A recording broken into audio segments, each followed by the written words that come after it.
What? The pink nigga, whatever. That's the name of the piece. Yeah. That's the other bitch. Hey, y'all, she was suspended. Not too much. So, I don't really got, I'm not really, you know what I'm saying? I don't really pay that much attention. You know, I just, whatever I throw on, I kind of just throw. Kayla called them my beaters, but like, damn, like I guess they are my beaters. They can see switch in there. But yeah, top five most awkward dates I've ever seen in my life, bro. let's make it more society. Be what I want to be. If I work hard today, I'll be what I want to be. He does a lot, y'all. Yeah. He does really I don't do nothing, all the bro. time. I got a 1.3 GPA. I don't be nothing extracurricular. Anyway, so y'all. They got a turtleneck on say I don't pay up. Come on, bro. So I got a little. What? Hello.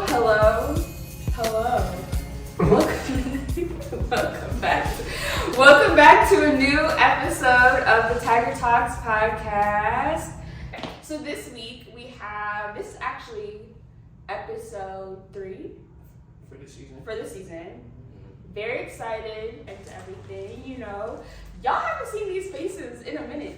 Can we talk about that? What song? Do y'all remember them? I don't know if y'all remember y'all. On the episode, I just think that's kind of Because they decided to not. So happened. They decided to. But Now I guess. What has And we have a new bitch. Oh my gosh. Oh, okay, so many introductions to do, but you know what? We're gonna start from me. So, as y'all know, producer, What a long deep breath. our Tiger Talks podcast, Mira Donaldson, with a science major, dance and program minor, graduating senior. Alright, and here, and you know we start with the fit checks. This is no, foreign thing. Alright, so I'm pretty proud. You know, y'all, like, I love a good, like, 2-piece set because, like, you don't have to think about, like, the rest of your outfit. So, right? So, we have the, can y'all see me? Okay. Yeah, you're good. So, we have the pink knitted, whatever. What? The pink nigga, whatever. That's the name of the piece. Yeah. That's the Kayla called them my beaters, but like, damn, like I guess they are my beaters. They can see switch in there.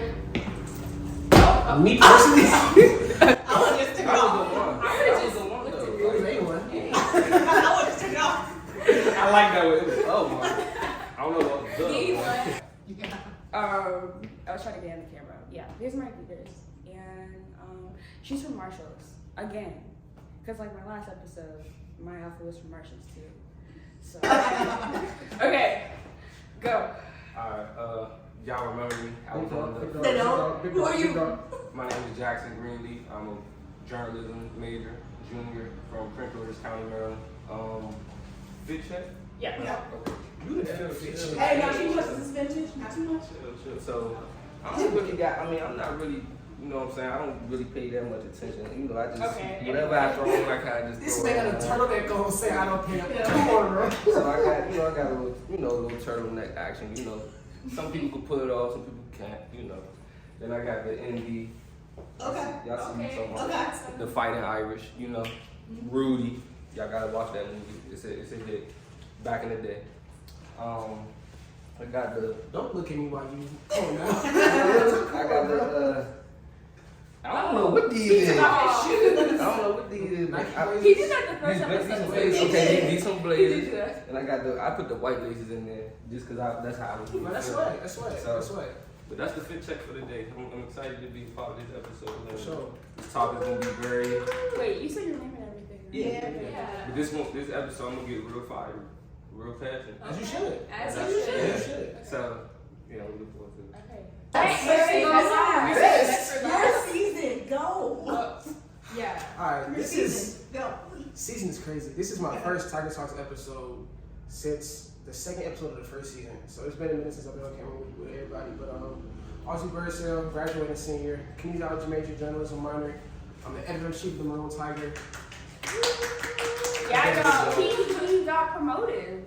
if you will. Yeah, because the last time I was secretary. You were Last time I was secretary. secretary, I was secretary. Mhm. So yeah, a little So life promotion, update. if you will. Life Life update, update, for yeah. sure. Fit check. I'm not even gonna stand up for this. Y'all see what I got on? Repping the home team, little cargo action, little classic action. He got the You know what I'm gold shoes saying? on. Yeah. Little classic action. If you keep up with sneakers, and you know what I got on my feet. But that's all I gotta say, for sure. Okay, so maybe best for last then. Oh. Okay, so hey y'all, I'm new. This is my first Tiger Talks episode. My name is Erinn Gardner. I'm a freshman that goes to Spelman College. I'm an English major, curatorial studies minor. Bid check, so you know we're repping the Spelman bookstore or whatever. Oh, you want me to stand up? Yeah. Okay. So we got we repping the drip today. We got the Spelman bookstore crew neck. We got these bootcut yoga pants. Yes, and we we got repping good the yoga Uggs. pants. We repping the Uggs today. Got to. And guys, do not worry, because guess who's still here? Guess who's still here? We have Kayla behind us today. Yeah, shout out Kayla on the videography. What's up? Does she, come on. Make a cameo. And she looks really good today too. Cause wait, is this a fresh look press? This is a fresh look press. Yeah, I just got it like not even 2 hours ago. Okay, period. Okay, so Tell them about the vintage stuff you got going on. Alright, so it was, I'm gonna take it out, but it's like super big. But it's a vintage Morehouse crew neck that I got back home. And then I got these pants. She is, which was kind of crazy. And that's why I took it from one of your alumni. Because I was in a bidding war. Fair. And because the boss loves me, the owner, I got it. But yeah, these pants are from, it's not American Eagle. Oh, these kind of bad. Yeah, we're not gonna talk about it. And then I just got some boots on. But yeah, I'm still here. She's back to school. Now that we got the introductions, I'm super happy to have Auzzy and Jackson on for this week's episode. And Erinn will be co-hosting with me. I'm super excited to see how Erinn continues to show up in the Maroon Tiger space. So I'm happy this is your first episode. And so a little backstory on this. Okay, the little backstory on this topic, y'all. Basically, this whole topic was kind of inspired by you. So Erinn, do you want to tell them about what we'll be talking about today? Okay, so at first I was thinking about the topic of mental health and athletes. And then I kind of just decided to specifically hone in on the football players at Morehouse after interviewing Kyle, who unfortunately couldn't be here today, and of course Jackson. And then we decided to kind of take a deeper dive on what contributes to the decline of the mental health in these athletes. So I'm excited to kind of get into that today. How do you feel about it? Yeah, I think this is definitely such a good space to continue talking about that, because I think Black men mental health has been on a very big topic over at Morehouse for a long time. Yeah, and I think that we've honestly, as the world grows, as we grow as a society, we always kind of make sure that we can continue to figure out how that taking care of ourselves will manifest. But okay, and Jackson, I don't know if he said this on the first episode or when he was on the episode. I think he did. He did? Okay, well. Or You after gonna say we, what? I think That you after played we- football. Oh. That you were on the Tiger or whatever. But Yes. Yeah. Okay. Yeah. And so he's gonna provide us perspective, and then Auzzy actually used to play basketball when he was in high school. So I grew up hooping since so he's an elementary athlete. school. He's aware of the things we've had to go through. For sure, like being growing up an athlete, sports is one of my fortes for sure. I think it's always good to start with the beginning. For sure. So let's just start. How were you guys introduced to your sport that you stuck with, or that aligns with you? I would say I started playing football at a very young age, which is 6 years old, which is not normal. I don't think. Mhm. Well, it's normal, but it's not everywhere. People don't realize that you can start that young. People take it more seriously than others. Yeah, right, exactly. I started playing football because my family had a history of football players growing up. My uncle, he played football at Marshall in West Virginia. He played with Randy Moss during that era. And many other cousins and uncles and stuff like that. It's kind of something that ran in our family. It was like a tradition to play the sport. So I was just the next one in line, I would say. And I loved it from the jump because everyone in the family made it such a big deal. So obviously I just kind of adopted that. And then you end up taking it to Morehouse eventually, right? Right. And then matriculated through like just playing Little League, then high school football, of course, and then Morehouse. So that's dope stuff. I first started playing basketball just like as a regular hobby, just around school. I grew up going to the Boys and Girls Club, so we played a lot of basketball there. And it wasn't until like kindergarten or first grade, because I've been doing, let me think, Boys and Girls Club I've been doing since kindergarten, first grade. But like second and third grade, I was like, I really like this. And I really started like hooping, and then I got later into like 5th grade and 6th grade, I started taking it really seriously. Started really playing, trying to get better. And then middle school, I think when it took off, I started playing with actual teams. I started playing AAU in middle school. I played for my basketball team, for the actual team in middle school, stuff like that. Then I played at high school, of course. And then I was this close to playing for Morehouse. I was this close to being a walk-on, and then I got really involved with campus and decided I ain't going to the league, you know what I mean? So decided to pursue other stuff. But yeah, I grew up loving hooping. I've been able to hoop in like, I don't even know how many countries. It's hard for me to count them all right now, but basketball it has always been everything, if that makes sense. Think about walking on the team at Morehouse before you came here, or were you thinking about it like when you had already, I guess, come as a freshman, and then you were like? I had my mindset on playing collegiate basketball before I even graduated. Okay, gotcha. Because while I was still in college, I knew I wanted to walk on somewhere. Mm-hmm. That's before I even thought about journalism or like my career. I knew I wanted to at least try. And so our basketball coach at the time, I sent him an email with a real amount of highlights, my stats. He said he was. Yeah, I sent the whole situation before I even Standing on touched foot on business. campus. Like I was really trying to play, and then I got involved with the Alumni Association. Then I joined MT and a lot of different stuff. And I was like, I'm not going to the league. And I think we'll talk about this throughout the episode. But the life of a college athlete is very demanding, and I wouldn't be as accomplished as I am right now if I chose to go the athletic route. Yeah. So I feel like I made the right choice. But sports has always been a big part of me. Of course, 100%. Yeah. 100%. So, can you talk about how sports have been like an outlet for you at some point? Like, I know there's like a transition that happens when you become, some people does it for like leisure, and in comparison to someone who does it for like what you have to do. So, let's talk about where it started. Like, how was that sport an outlet for you? Well, I would say it wasn't really an outlet for me. It really was kind of everything. As far as, because I really had aspirations of going to the league, going to the NFL one day.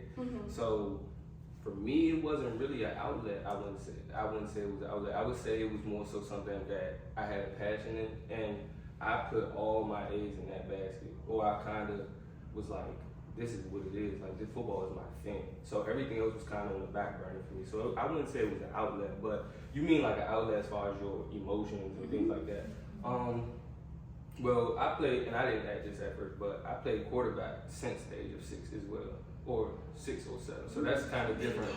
QB, you know, I Big know the ball a little QB. bit, but that's not really normal for somebody to be at one position their entire career. Like, some people start off, like, depending on how big they are, depending on their body type, they might play line or they might play receiver, but then by the time they get to high school, they play a completely different position because their body changed, obviously. But I played quarterback since that age, so that was something that they taught at a young age. They taught you not to really show emotion as a quarterback, or like you're not supposed to show emotion, because when people see you down or getting too hyper about something that happened in the game, then the rest of the team pays attention to you. Everyone. And Jackson, we kind of talked about this a little bit, but I know you mentioned like your coach, I guess he kind of fed off your passion as well, and he kind of took advantage of the fact that your passion for the sport was so strong that it could be used to his benefit, as opposed to like, I guess, you. Right. So I was a top-rated quarterback coming out of my area, the DMV area, and our high school football team was a good team as well. I went to the Bullet School in Potomac, Maryland, and they recruited a quarterback from Canada, I believe, or he was from he was from somewhere not even in the state. And they just came and told me like, yeah, so you know, we're looking at other quarterbacks for my this is my junior year, so they were just saying like, we're looking for other quarterbacks to come and play, and you know, you're gonna be able to compete with them. And I'm like, yo, like, I I thought this was my team. You know what I mean? Like Right. prior to that, so I experienced going through something like where someone didn't appreciate my skills or the things I brought to the table. When you're putting your whole body on Right, the line. and you put in Football like is a dangerous yeah, sport. very dangerous. Extremely. Like people Yeah. really don't get it. Like any given play, your life can be drastically changed, and people don't realize that. So when I would go on the field, I'm putting my all into it. Every single play. If we had to get 5 yards and I was the one with the football in my hands to get those 5 yards, I didn't care what happened to me in between those 5 yards. In order for me to get that either the goal You could line, break first an down, arm and a I could leg, do and you anything, would do anything, and I would do right. anything because that's how I felt about my team, right? Mhm. Like I was the quarterback. I'm like, man, I'm willing to go to war for my guys. So Exactly. when you have that passion within yourself towards anything, not just sports, but since the conversation is about sports, when you have that passion and someone flips in like they don't recognize it or they don't admire it or they don't bring attention to it, it's just like, oh, you're just another kid. A lot of people go through that at an early age when these sports are so important and prominent in certain areas. Like people get very passionate about sports, so even at a young age, and people get exposed to certain political things that it's like, dang, you know what I'm saying? You're a kid and you just playing the sport because you love it. You don't realize there's money involved. There's all There's these other background. factors Yeah, there's that so many could factors be that used against it you. can be used against you, and you just Yeah. like, bro, I just want to play football because I love the sport. Right. I want to score a touchdown because I want to bring a smile to the people's faces in the You're trying to crowd. make You know what I'm others saying? smile as well. You know what I mean? So these things didn't happen to me. A, B, and C could have happened, Yeah. or I could have went this direction. Did you have any moments like that in your career? For me, it was injuries. Injury, For I had me, injuries too. Yeah, my first real injury was my sophomore year. I ruptured my knee when I was living in Germany. I was playing in Germany. It was actually out of town, out of the country game, and I ruptured my knee. And that was my first big injury, but I didn't miss too much time. Then I got injured a couple times. My senior year of high school, I pulled my groin twice throughout the season, and I missed games like that. It's one of them situations where you can't control that. And I missed some really big games. You know, the first game I actually pulled my groin, we ended up losing that game. You know, that really hurt. And then I actually played through injury. My very last game I played in high school, I played through injury.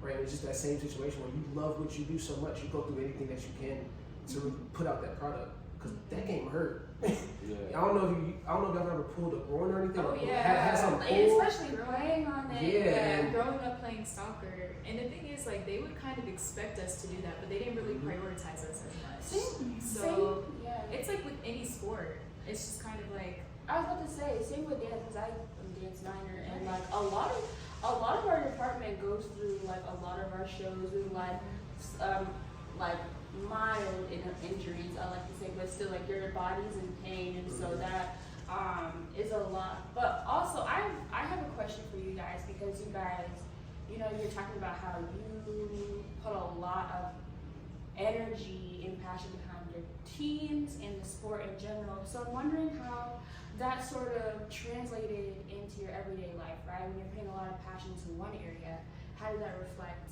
into everything else? Full circle, holistically. That's a good question. I think for me, the biggest part of the passion is the leadership. I really learned the basic skills of leadership through playing sports. And looking back at my experience, I was captain of our team when I was in 9th grade. I was captain my senior year, again when I lived in Thailand.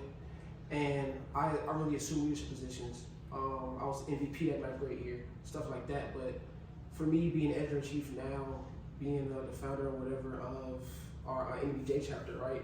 Learning like team building, learning how to being able to communicate with different kinds of people, right? Being able to understand what sacrifice means early on. I learned all of that through basketball, right? I learned all of that through meeting different kinds of people, hooping with different kinds of people, hooping in different places, right? Being able to be adaptable, being able to have quick adjustments. All of that was birthed through sports, right? And so when you love something that much, you're able to find just different life lessons throughout all of it. And do you feel like there are any negative effects Of me, putting a lot of energy into your sport? kind of like putting all your eggs in one basket. yeah, I was forced early on to like really learn time management. I wasn't always good at it.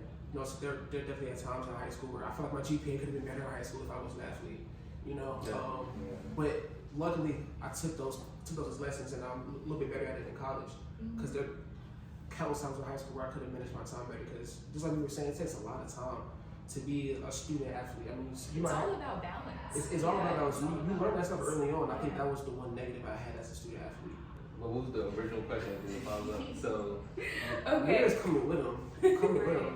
So my question, definitely. I would agree with Auzzy as far as the leadership aspect because, like I said, playing quarterback, you are the leader. You are assigned the leader. Like you are the leader. Whether you are built for that role or not, you are the leader of the team. You are who everyone looks to because you have the football in your hands the most out of anyone on the team. You make the most decisions out of anyone on the team during the actual play. So having people always looking to me for like, okay, if Jackson is doing this, then we have to fall in line because that must be the right thing to do. Or if I'm doing the wrong thing, one big thing that I had an issue with all the time is like getting everybody riled up, whether that's classrooms or football meetings. Like I can get people riled up as far as like joking wise. I can class clown if you may. So, but that like being a class clown, like I realized the power that you had in that, or the power that you have as a quarterback in order to like invoke emotion in people. You can get a reaction out of people through your actions, and I realized that at a young age. So that really showed me how to pick and choose battles as well. You're not always gonna win an argument with somebody on the football field. Sometimes you gotta be quiet and you know what? Let me show by example instead of you being verbal. Or sometimes it does cause for you to be verbal. You just going through the motions every day and doing the right thing every day. People aren't gonna pay attention, so you have to speak up. You have to raise your voice. You have to let people know I'm here for you guys. You know what I'm saying? As leaders. So that's how it translated as far as in a positive way. In a negative way, I would say the exact same thing. Like time management, I had no time in high school, like at all. I went to school. I went to a high school that was like 2 hours away every day, every morning. Oh wow! Yeah, with traffic though. Did So like, you go there for the football? yeah, I went there. Wow. Well, the school, if anyone would look it up, the Bullet School is an amazing school as far as just academics. But the football part was good as well, and they recruited me, and it was a good situation for me. But it was far. I had to wake up 5 o'clock in the morning every single day. 5 o'clock in the morning. So your life was quite literally centered around football. Yeah. I guess my next question would be like, what did your entire day look like? What was your routine? Being that you're 2 hours away, and plus like in case you have early training, like what did it look like? Okay, so I wake up 5:30, 5 o'clock, get my day started, get on the bus, because we would have to get on the bus that would take us to school, obviously. Everyone that lived in my county. So we went to school in a completely different county, Montgomery County, and we lived, most of the people that were athletes at this school just so happened to be from Prince George's County, Maryland. So we would have to commute every morning there, 6:15. We're on the bus where everyone is knocked out sleep because it's like you the day you're about to have, you more than likely had the exact same day the day before. So you're just reliving everything. So you're getting your sleep in. Then my day starts, of course, regular school. School ends at 3:15, if I remember correctly.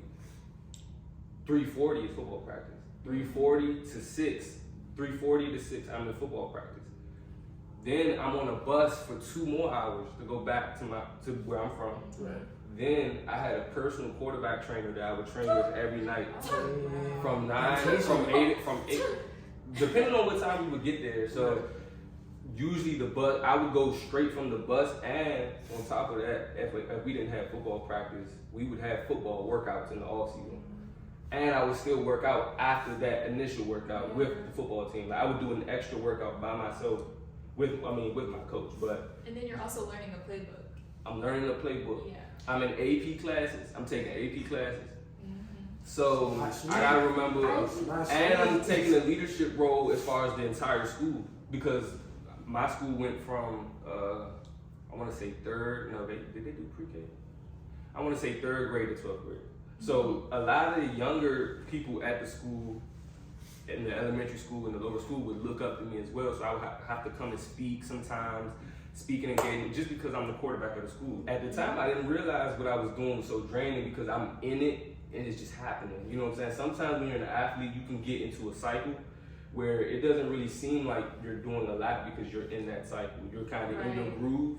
So I would say most of the time I was in my groove. I was fine. I wouldn't be tripping out about it, but it would be sometimes where I would see how my hectic schedule would take a toll on like other things in life. You know what I'm saying? So that like, would be really unhealthy though. Did anyone like realize at the time or like tell you to take breaks? It wasn't never like a take a break thing because everyone that I was going to school with was doing the exact same thing. So it was more so like we doing it together. So yeah, we tired. Yeah, we all going through the same thing, but we got people we can laugh and joke with each other, especially on the bus. Like most of the athletes that went to that school, because it was predominantly white, it was a private school. Most of the black people in that school were athletes, and they were from Prince George's County. So most of the population of African Americans in that school, we all rode together on the same bus every day to and from school for 2 hours. So once our long day, and then a lot of them were like track athletes, basketball players. So once we're on that bus, it's like everyone's cutting up. Like everyone's like letting loose, because it's like we just had a stressful day, and some people are gonna have a stressful day after this as well. So that time on the bus, or like those little moments, it's like you take time to connect with people on certain things, and it doesn't seem as bad or as grueling. And on top of that, you're taking like AP courses, and people tend to undermine like how smart y'all are. Let's talk about that honestly, because I've been in classes where like there have been football players and they'll get like great grades, and people will be so surprised. And I'm like, they can do other things. They can be academic weapons too. So. Well, I don't know if anybody else has anything to say on it, but definitely like people would look at. I don't know about. That's what I was gonna say. I don't know about basketball players. I know there's different stigmas, different stereotypes for different sports, but for football specifically, it's like everyone assumes you're at where you're. Or if you're like at an institution, like especially NCAA, people assume that you're there for your sport and nothing else. And it's like if you're at the school, no one respects your brain, no one respects your intellect and the things that you can accomplish on paper or on a presentation or things of that nature. And it happens a lot, but I wasn't one of those people. I can tell you that. People that like we're on the theme of mental health is something that I don't think a lot of football players realize it, because like I said, some things are just so ingrained in our culture where it's like we're used to it in a way. You almost expect it. And you expect it. So in those moments, it's not even. I know some people might have moments where it's like, aha, I got you because I am smart and you didn't think I was. Right. Or they might come at you that way. I'm not one of those people. If somebody thinks I'm not smart, hey. You know what I'm saying? I'm not gonna go out my way to prove yourself, right. But it's more so like once you hear me speak, you gonna see like I'm there with it, and it's not a thing about just because I'm a jock or a stereotypical jock or whatever that is. Like I don't know why. It sounds straight out of the movie. Straight out of Disney movie. Yeah, like he's a jock. Yeah, but you don't have that. How on brand with the Letterman jacket? That's right. Did you go through something similar? Like, did your routine look similar? Or, like, how did you balance? My routine, I think, was the craziest during the summer. Because during the summer, I was playing AAU and I was getting trained professionally. AAU, I know that. AAU was nuts. Yeah, so like, I don't know if they do the same in football, but like AAU, you could be playing 2 to 4 games in a day. Yeah. 2 to 4 games in a day. It's the same thing with like those 7-on-7 tournaments. I don't know if you ever seen I know what you're talking about. That's the closest thing we have to AAU, where you're playing multiple games a day. But so when you're playing 2 to 4 games a day, that could be over the course of a weekend. So you might play 8 games in a weekend. Now that's pretty rare, 8 in a weekend, but it's possible. So there was that. I was also trained in high school at times during the school year. So you had that. And I was also when I was in high school, I was involved in other extracurriculars outside of basketball too. So I was in different clubs. So my time would be stretched because of that. But it wouldn't mainly because of my sports. It wasn't as rigorous as yours. And for me, I always lived in pretty decent proximity to my school, so it wasn't as bad. But still, when you're an athlete, that takes up most of your time. Because just like you, I had morning practices, and so when I lived in Thailand, we started school at like 7. So our morning practices are at 5. So I can't even leave the house at 5. I'm leaving the house at like 4. You know what I mean? And then we got practice. I might have a test right after practice. this and the third, and then we practice after school as well. So it ties into all of that. And we have weekend practices. You already know how weekend practices go. Those gonna be your hardest practices. And then if you're in high school, if it's the weekend, you probably need to get work done, right? So just prioritizing all of that. The time it gets insane. But just like we were saying earlier, those are the kind of lessons you have to be able to take on. And then mentally, it really challenges you to really decide what you prioritize. That explains a lot about you, Auzzy, because I've always wondered, like, how does he balance, like, you have That's God's work, bro. 9 different roles. That's at this God's point. work. Yeah, I mean, I learned a little bit of it. I learned most of it through basketball, but I think Morehouse also just helped me morph into it. You know, if that makes sense. And I think me learning team building through basketball also helped me be able to do it on a space like Morehouse. Because all the different things I do, I have great teams behind me to help do it. Like, we have a great editorial board at the Rose Tiger. We have a great executive board with our NBJ chapter. Anything else that I do, like there's a team behind it. He does a lot, y'all. Yeah. He does a million things I at don't do nothing, one time. I got a 1.3 GPA. I don't be in no extracurricular activities. Anyway, so y'all were talking about your schedule, right? And how we just went over your schedule, right? And Jackson, you were talking a little bit about how like that impacted a little bit of like your outside life outside of football too, right? And you know, I feel like when we're talking about Black men and mental health, just Black people, period, I feel like we're specifically Black men. I would say for Black people it looks a little differently. We do this, but I think it looks a little differently. But y'all are taught to internalize your feelings, whether that be anger, sadness. And so I'm wondering how, with all that going on and impacting, you know, other parts of your life, how you guys went through that, and if you guys even did it, you know, with all that overwhelming, it can kind of feel like pressure, right? Especially since everyone expects you all to do so well all the time. Yeah, so I'm just very curious as to how, first of all, what that looked like for you, what that pressure looked like, and how you sort of continue. So I would say It's so much you can put in that question. Yeah, it's so much. Take it how you want. Literally, talk about what you want, literally, Yes. As far as outside of school, it's more so just a sacrifice. So it's like you can't do the normal teenage things, if that makes sense. Like a lot of the things that people have the luxury of doing when they don't have sports or they don't have extracurriculars, hanging out. You don't have as much time for that because you're so focused on, you know, what you're focused on, of course. So I would say that's one way I would impact outside. I just couldn't experience everything else that, like if there was a party, I wasn't going to the party because I was the quarterback. Like I had to uphold a certain, and I didn't have to, but within my own self, I wanted to, right? So I wasn't like, people stopped inviting me to parties because they knew who I was. I mean, of course, and I'm, like I just said, I was, you know, class clown, I was a funny guy. I'm good at parties or whatever you want to say, but good at parties. you know, I do my thing, but people that know, they know. But people that know, they know. But listen. Let me stop. Yeah. That's real. But, I was just gonna say, it's just as far as outside, I wasn't able to do as much as the normal teenager. So for me, it's a little bit different. Basketball, just being a student athlete, impacted my social life. Like the social dynamic was really difficult for me because I was going to school overseas. I was often the only Black kid around. So for me, I was known as the athlete, and that never helps when you are already Black because they expect you to be the athlete. Only that though.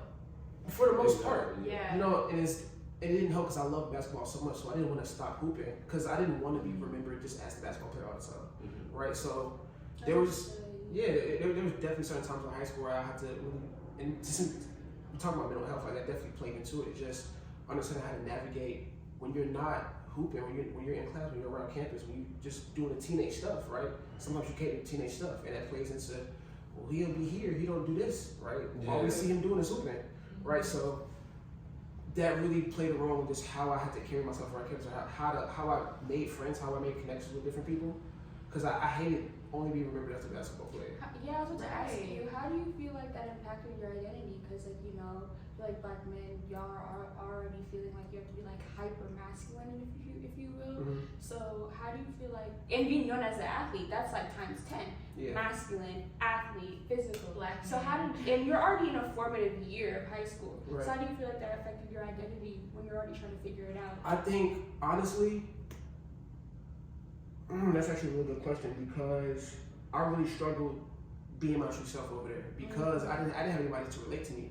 So even in the moments where I did have spaces where I didn't have to just be just a basketball player, when I did express myself, nobody understood me the way I understood me, or the way my parents did, or the way my brother did, or the way my folks back here in Atlanta did at the time. So I think I had these moments that we're having right now, these kind of conversations, I cherish them a lot more with those experiences because I wasn't able to do that when I was a full-time athlete. Yeah. Right, because I was only known as the athlete, and it was hard for me to be seen as anything else because, like I said, the folks around me didn't understand those different facets of me. And you make a good point because I even know, like in high school, when football players and even athletes, when they would be involved in other things, people would be like surprised, but to the point where it was just like kind of offensive. Like, you can't do other things. Right.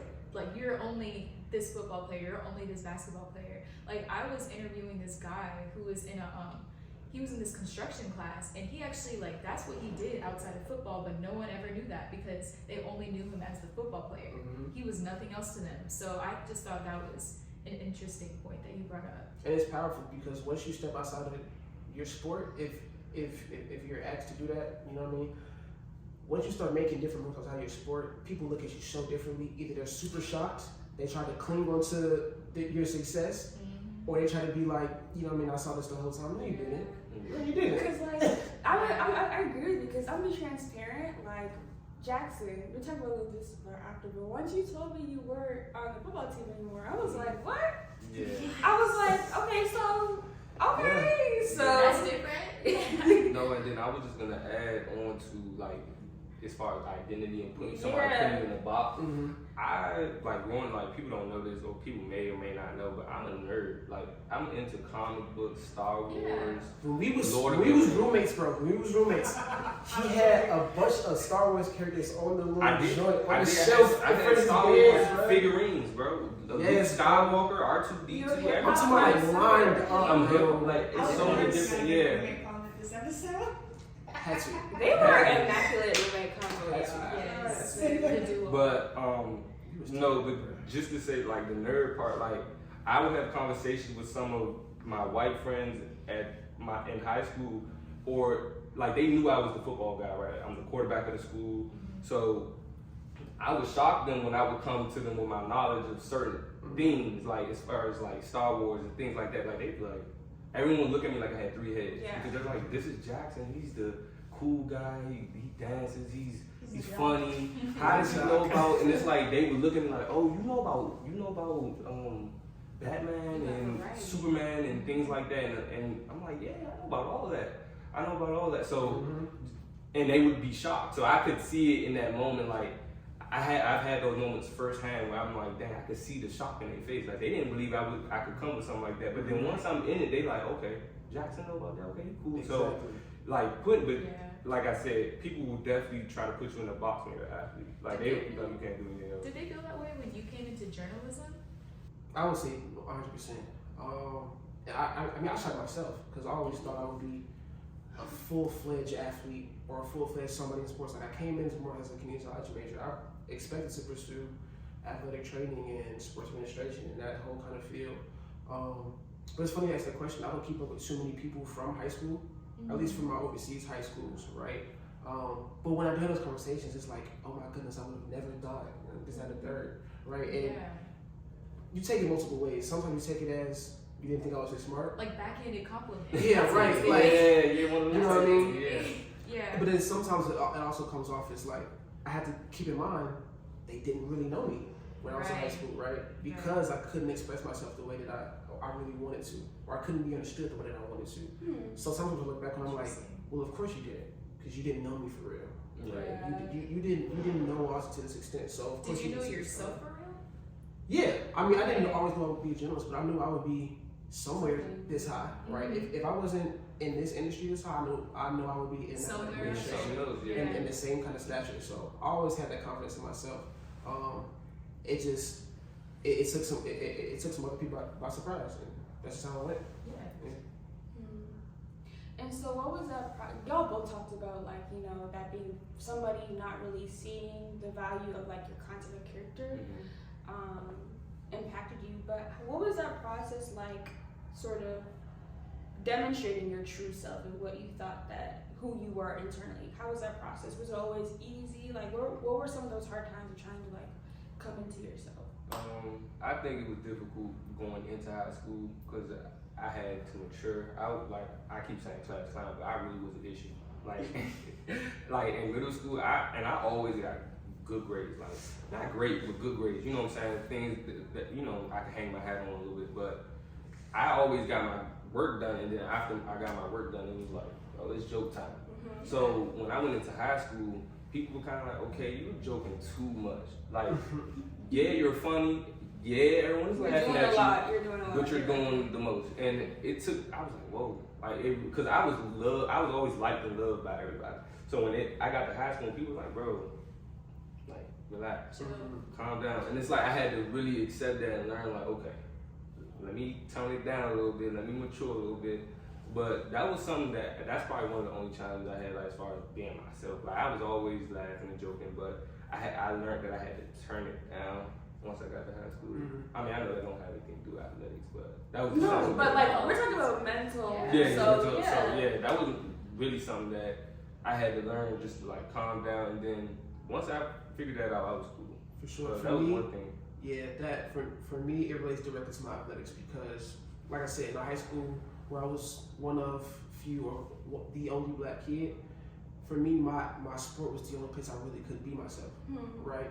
I could crank my trap music while I'm in warm-ups. You know what I mean? I can show my expressive, more, I don't even want to say urban side, but like I can be, I don't even know how to say it like the most politically correct way. But like it's a lot of things that You can show your HBCUs. It's a lot of stuff that can fly on the court that wouldn't fly when you off the court or when you on the field. You're right. You know what I'm saying? So even, I spoke about warm-ups, even the way I communicate on the court, the way I talk on the court would not be the same way I talk in the classroom. At all. The way I trash talk on the court, it would not fly in the classroom around there. Right? So I was able to show those more confident sides of myself. But I also think, just in my character, I think basketball was the only place I knew how to take care of myself. And that was my first place where I learned how to take care of myself. For me, not only was basketball like a passion I love to do it was my therapy. That was my first form of therapy ever. That outlet. Yeah, and that kind of relates back to the first question you asked. For me, whenever I felt down, I went to go hoop. Whenever I got some bad news or like I just wasn't feeling great about something, I went to go hoop. Whenever I was bored and I wanted to fill my life with something I enjoyed, I went to go hoop. You know what I mean? Hooping was always my cure, and as soon as I laced them up, got the ball in my hand, started, you know what I'm saying, taking some shots, my mind was completely clear. And knowing you personally now, you're still the same way. Right, you know, if I go to work out, if I go hoop with my bros, whatever's going on in my life that's not positive, it completely leaves my mind. And that was basketball was my first instance where just learning how to take care of yourself in certain ways, right? And just learning how to have an outlet and what that actually means. Basketball brought that to me. I love that you found your safe space. That's amazing. When did you realize that this was like, I don't know. I mean, I know you've always known that basketball was like your passion, but when did you realize it was like your therapy, your outlet? I'm gonna give a lot of credit to my mama. I don't know if you're watching this, but for sure. My mom, she got me and my brother a basketball. We used to live in a cul-de-sac back before I lived overseas. So we lived in a cul-de-sac, so we had to get a bunch of space in the street, and she bought us a basketball court. We just had it at the end of the cul-de-sac, and me and my brother would just be out there for hours just hooping. Just by ourselves, just outside shooting shots. Until the street lights came on. Literally, like, it got to the point where I had my mom order me some cones on Amazon so I can run my own drills outside. Like, just spent hours out there to the point where some of my neighbors used to come and hoop with me. And those are my first, like, pure memories of just me being just, like, at peace. Innocent as a child. Yeah, just innocent and just, like, exploring the happiest I've ever had. Like, those are my most pure memories that I remember, just being at peace. and basketball just was the root of all of that. So how do you take care of yourself now? That's a good question because when I transitioned into it anymore, it took a lot out of me. Right. Especially like freshman year. As a matter of fact, we just had a student in the kinesiology department. He did a whole presentation on just knowing how to transition and fill that void when you're not an athlete anymore. And it's different for a lot of people.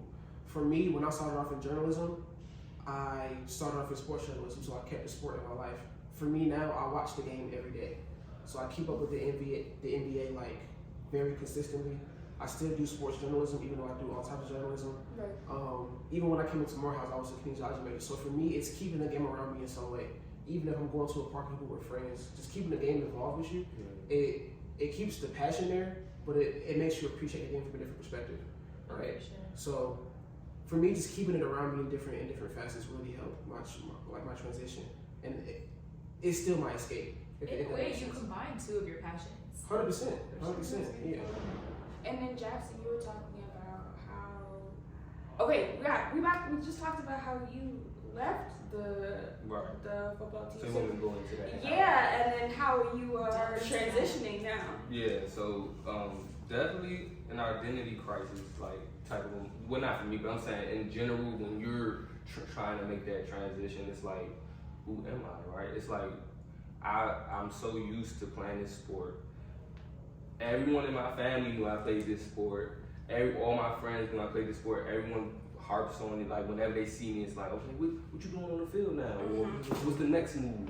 And it's like once you explain to them, oh yeah, I'm not playing no more.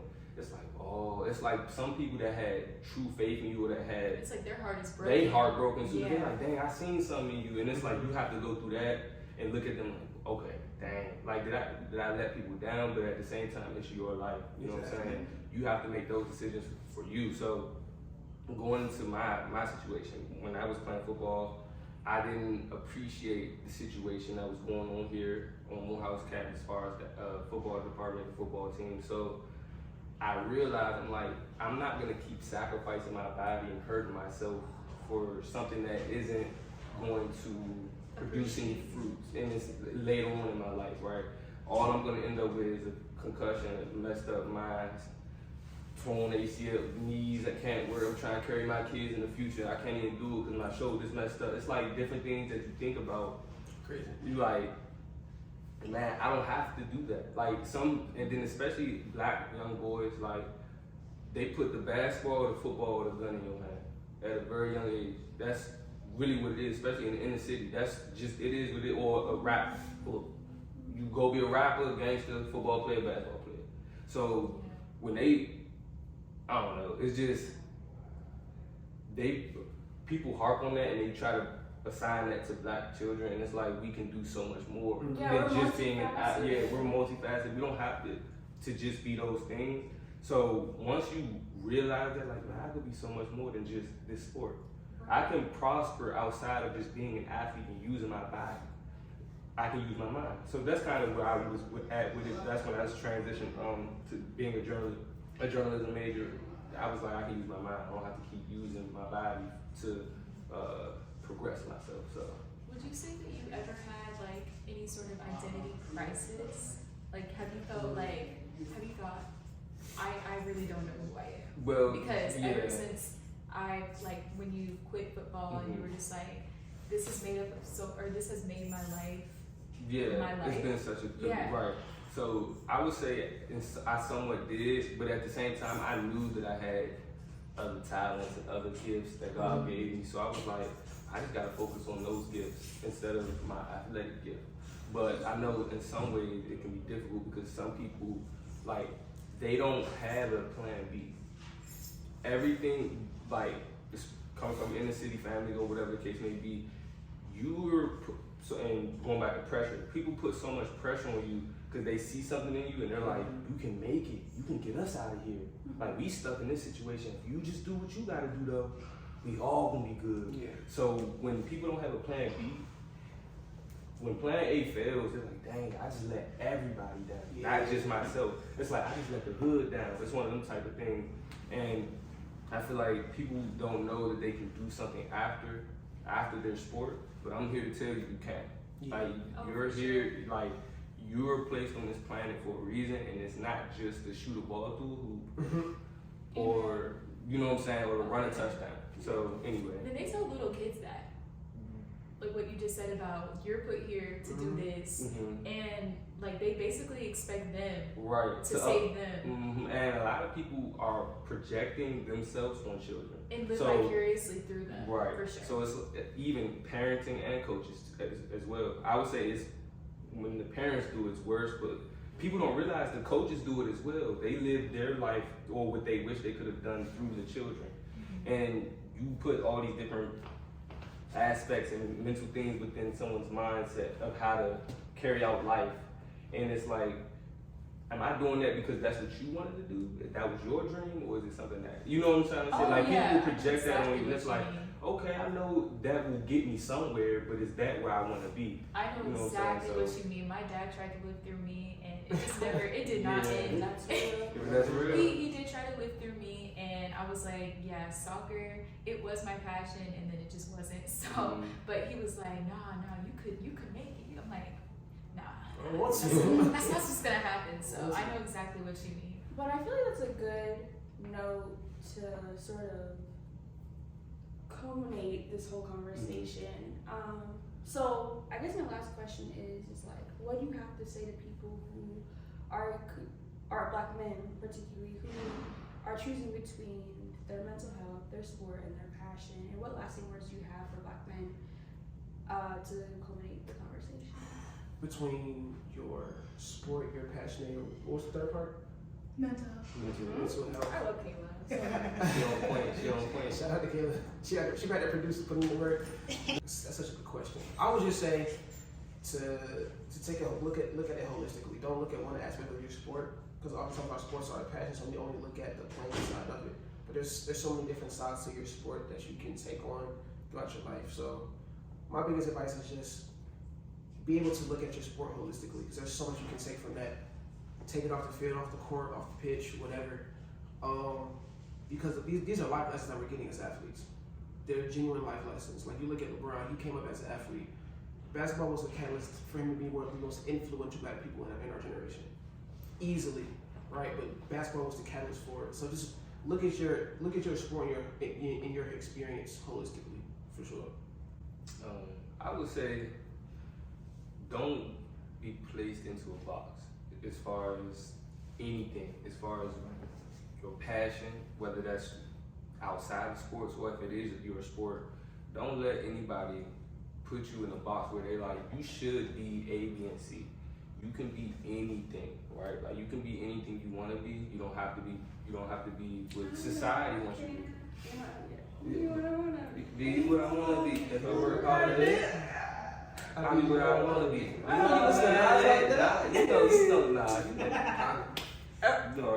But my bad, gang, my bad. But yeah, top five most awkward daps I've ever seen in my life, bro. I know that. Let's make it more. How do I? Okay. Because I kind of just. Do you snap? No, it depends. It depends on the moment. Sometimes I just. You're a real one. That's because you're a real one. You know what I'm saying? But yeah, no boxes, Black man. No boxes. Don't. You can be what you want to be. Gotta see the bigger picture.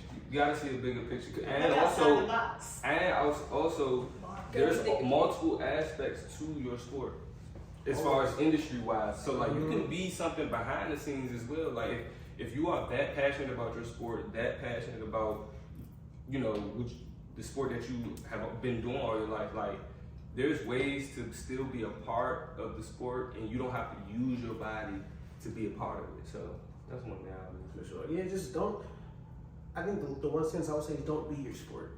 Be somebody outside of your sport. Yeah. You know what I mean? Yeah, don't let your. You can be somebody who plays a sport, but don't be the sport. Don't let the sport play you. Ooh, that's a bar. Top quote of the week. The top quote of the week. I'm playing it right now. Put him in the studio. Put him in the studio. Come on, man. Young Jack on the track. And with that being said, I'm so happy to have had you guys today, tonight, whatever. And you know, Spam in the comments that you missed them because I missed them personally. I missed them. We missed y'all, to be honest. I miss being here. Lie. No, I swear. Anyway, thank you guys for watching. Make sure to follow the Maroon Tiger Definitely. on Instagram And Twitter. Shows and us Twitter. that. TikTok coming It soon, costs but nothing. whatever. It costs nothing to just show up. Facebook, man. And yeah, TikTok. follow us all on our Everywhere. Instagrams. Mira and Mom 3 underscores. Are you still Global Ozzy? Yes, That's it what sure It's is. always been glued. I'm __ JPG12. Ooh, that's a lot to Show remember. Erinn Gardner _. I'm the easiest. Perfect. And then Kayla is Kayla Gold. Nope. What is it? Go ahead and plug. Hey. Okay. Skip. Hi guys. What? Sorry. I always say next to me. It is, what is it? Kayla G_14. Yeah. She didn't even know herself.